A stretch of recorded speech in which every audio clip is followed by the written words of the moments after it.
香港人嚟珠海買樓啊，呢4個區域一定唔好掂，否則嘅話一定瀨嘢。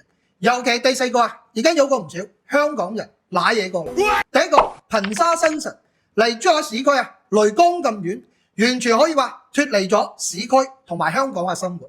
唔單止冇配套，佢嚟珠海市區或者港珠澳關口，最好成60公里。翻到珠海市區，就算全程跑埋高速啊，都要超過1個鐘。買呢度講真，不如買江門啦。第二個就係今灣呢個濱海商務區啦。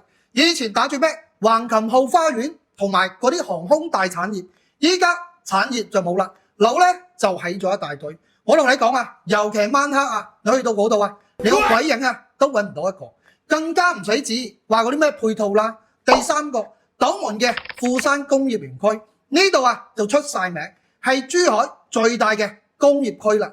珠海一啲重型工業全部啊都喺晒度。你既然選擇嚟得珠海生活或者養老，我相信你都係睇中珠海嘅環境舒服、空氣質量好先至過嚟啊嘛，冇理由跑去一個工業區買層樓噶嘛。第4個嗱，呢個喺前幾年啊就已經有過唔少香港人中過伏啦，佢就係珠海保稅區啦。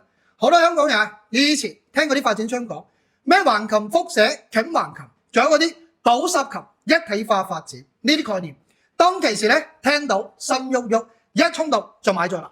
依家7-8年嘅時間過咗去啦，咩變化都冇，咩配套都冇，就得一大堆爛尾樓喺晒度。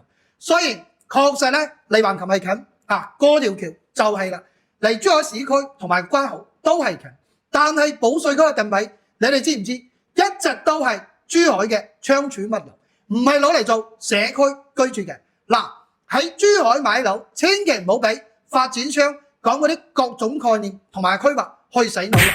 建議都係優先揀珠海市區或者近關口嘅，又或者係一啲配套已經完善咗嘅一啲區域啦。一定要避開上面呢4個容易揦嘢同埋中伏嘅板塊啦。